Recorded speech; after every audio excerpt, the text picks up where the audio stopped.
Hola a todos, ¿qué tal? ¿Cómo estáis? Bienvenidos un día más al canal, semana del Gran Premio de Singapur, uno de mis grandes premios favoritos. ¿Por qué? Pues no lo sé, si es porque es urbano, difícil, de los primeros urbanos o el primer urbano nocturno que existió, no lo sé. Total, que Singapur tiene unas cuantas cositas que a mí hacen que sea un gran premio que me alucine, básicamente. Circuito que ha sufrido además modificaciones en las últimas semanas, que yo me he enterado hace poco. De hecho, grabé la vuelta de Singapur y estaba en el juego en plan, esto hay algo diferente en el circuito y no consigo saber qué es. Y luego ya buscándolo dije, ah, claro, si es que han modificado todo el sector 3, que hay muchas cositas de las que hablar, muchas cositas que pueden pasar este fin de semana. Y sin más dilación, vamos con ello.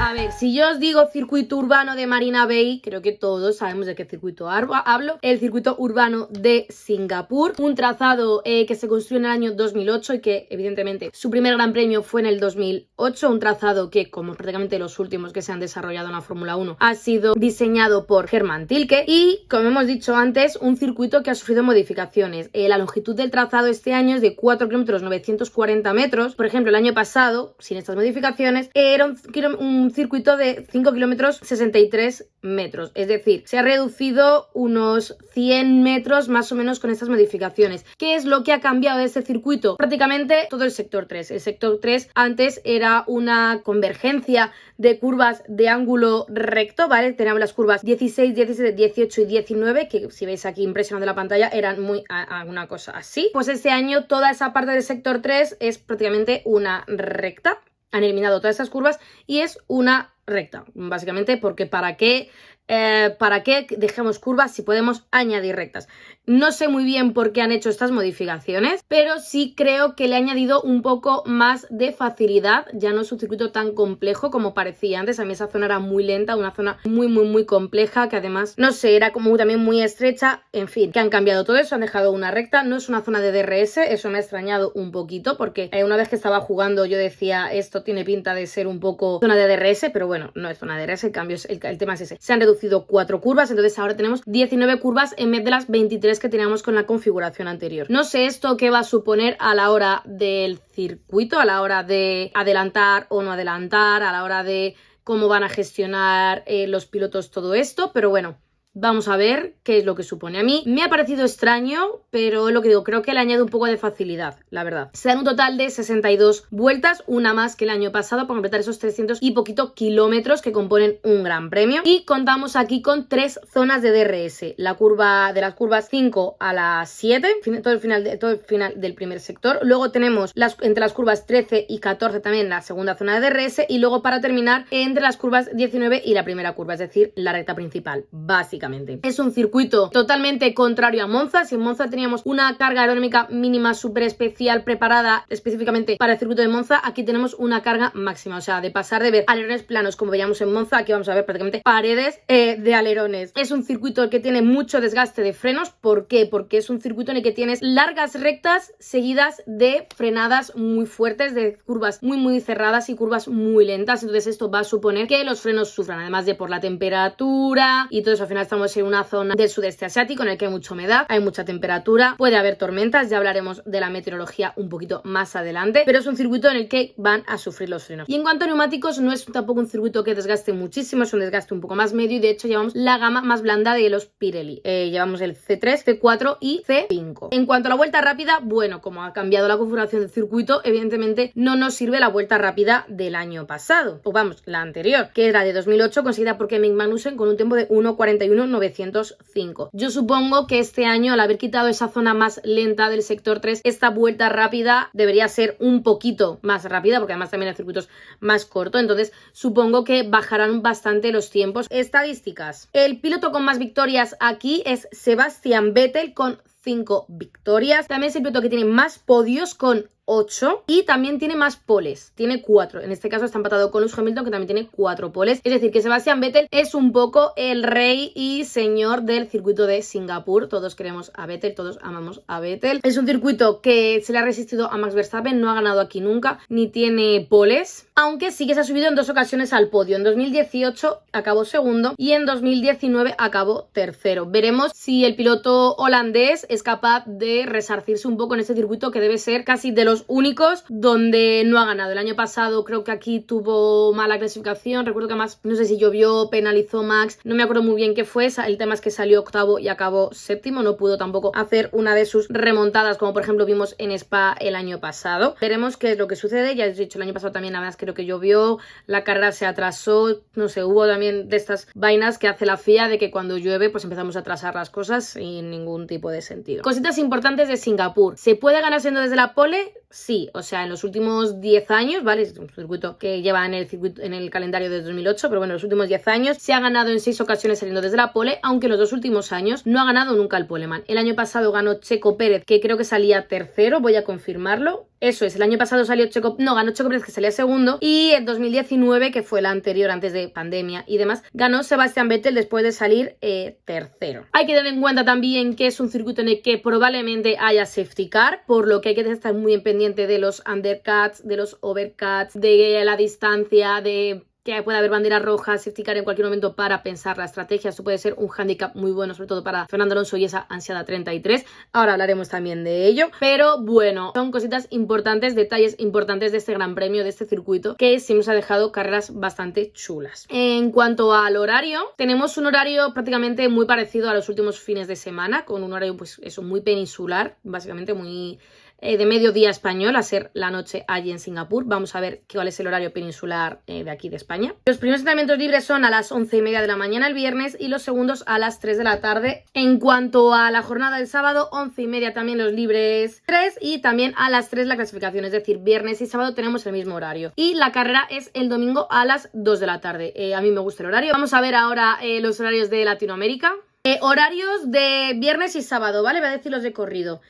Tanto los libres 1 como los libres 3 son a las 3:30 de la mañana en México, 4:30 en Colombia, Panamá, Ecuador y Perú, 5:30 en Venezuela, Bolivia, Chile y Paraguay y a las 6:30 de la mañana Argentina y Uruguay. Y libres 2 del viernes y clasificación del sábado, 7 de la mañana en México, 8 en Colombia, Panamá, Ecuador y Perú, 9 en Venezuela, Bolivia, Chile y Paraguay y a las 10 de la mañana en Argentina y Uruguay. Y la carrera una horita antes, el domingo a las 6 de la mañana en México, 7 en Colombia, Panamá, Ecuador y Perú, 8 en Venezuela, Bolivia, Chile y Paraguay y a las 9 en Argentina y Uruguay. Veremos si estos son los horarios reales de las carreras y de las sesiones o se ve todo aplazado o cancelado por el tema de la lluvia. Recordemos que el año pasado llovió, se estuvo atrasando todo. Recordemos que también este año la tónica de cuando hay lluvia es o cancelar sesiones o también atrasarlas hasta que se puede utilizar un neumático intermedio, porque el problema es que con lluvia extrema son neumáticos que evacúan demasiada agua y no hay visibilidad. Recordemos además que estamos en un circuito nocturno, urbano y con luces artificiales,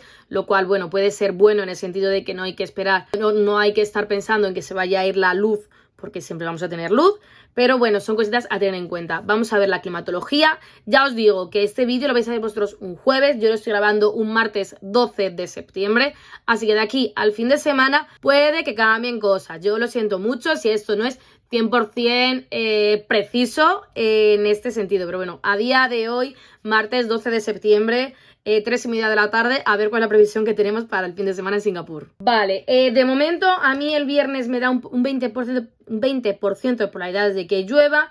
Va a estar nublado, pero eso, no parece que vaya a llover. En cuanto al sábado, sí se esperan tormentas dispersas, pero a la hora de la clasificación, que es a las 3 de la tarde, solamente como un 17%. Entonces, puede que la clasificación sí que sea en seco. A lo mejor podemos tener los libres o que llueva antes de los libres y tal, pero no parece que vaya a llover para la quali. En cuanto al domingo, también se prevén tormentas dispersas, aunque a la hora de la carrera a mí no me está dando demasiada lluvia. Me da un poco más de lluvia para antes de la carrera, pero no para el momento de la carrera. Entonces, bueno, veremos al final qué nos depara el fin de semana. En cuanto a la carrera del año pasado, ya os he dicho, llovió, se atrasó un poquito la carrera. No tenía mucho sentido lo que estaban haciendo, pero bueno, ganó Checo Pérez, seguido de Charles Leclerc y Carlos Sainz. Como hemos dicho antes, Max Verstappen no pudo ser más que séptimo. Fernando Alonso abandonó, fue una carrera un poco Quiero recordar que de Pérez yendo a su aire sin que nadie le tosiese. Pérez el año pasado era el rey de los urbanos, este año ya no tanto. No la recuerdo una carrera muy mala, la verdad. Estadísticas de los españoles en Singapur. Fernando Alonso ha ganado aquí 2 veces, tiene 2 poles y tiene 5 podios. Creo que en Singapur, el primer año de Singapur 2008, que consiguió la victoria después de salir 15º, ha sido la victoria más polémica de Fernando Alonso. Recordemos que fue todo el tema del Crashgate, cuando Nelsinho Piquet se vio obligado por Flavio Briatore a chocar con el muro para que saliese un safety car en el momento preciso, que Fernando Alonso pudiese ganar la carrera. Ya sabemos que tenemos a Felipe Massa luchando por conseguir esa victoria, porque además si Felipe Massa está luchando por eso, porque entonces significaría que el título de 2008 sería para él y no para Lewis Hamilton. Todos creo que sabemos la historia que hay detrás del Crashgate. Entonces creo que eso es la victoria más controversial de Fernando Alonso desde que está en la Fórmula 1. Y en cuanto a Carlos Sainz, ahora volvemos a Fernando Alonso, ¿vale? En cuanto a Carlos Sainz, consiguió su primer podio aquí el año pasado. Siempre ha terminado, a veces en puntos, a veces no, pero bueno, veremos qué es lo que depara este año la carrera. Volviendo a Fernando Alonso, es una fecha, un gran premio en el que tanto Aston Martin como el piloto asturiano tienen marcado en el calendario como posible circuito en el que conseguir la victoria número 33 del piloto español. ¿Por qué? Porque es un circuito que al final es una mezcla entre Mónaco, Azerbaiyán, es un urbano. Recordemos que en Mónaco, si no llega a ser por los neumáticos, Fernando Alonso podría haber ganado. Creo que la última oportunidad de esta temporada en la que Aston Martin puede ir bien en un circuito y puede conseguir algo. Entonces es un fin de semana en el que creo que todos tenemos un poquito de esperanza de conseguir esa ansiada victoria 33. Al final, para que pasen eso, también se tiene que dar una serie de situaciones, que haya safety car, que Fernando Alonso esté bastante cerca para poder lanzarle un undercut a Max Verstappen, o que Max Verstappen, por lo que sea, tenga un accidente, abandone o tenga mala clasificación, se alineen los astros para que Red Bull falle.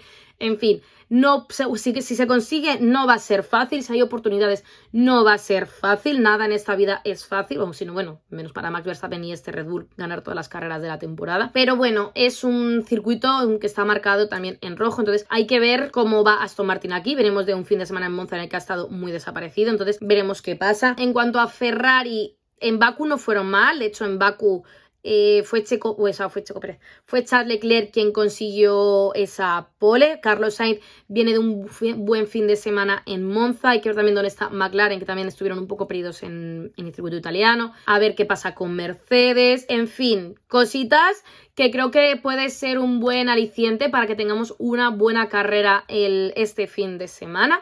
Esperemos que sí, porque venimos de unos fines de semana que, a ver, sí, Holanda fue muy buena por el tema de la lluvia, pero aunque llueva, acaba ganando el de siempre. Entonces, bueno, veremos si este fin de semana puede haber cosas distintas o no, o ya podemos echar cuentas de cuándo puede ganar Max Verstappen ya si es que lo va a ganar, o sea, depende de sí mismo.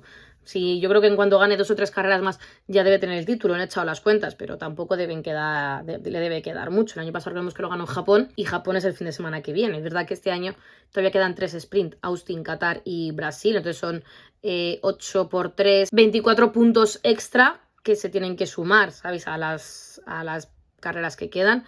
Pero bueno, veremos qué es lo que pasa. No voy a ponerme ahora mismo a echar cuentas aquí, pero bueno, hay que tenerlo en cuenta. Y bueno, chicos, nada más. Esto es todo por hoy. Si os ha gustado el vídeo, sabéis que podéis darle a like, suscribiros y compartir. Dejarme en comentarios si creéis que este fin de semana puede ser el fin de semana de la 33 o no.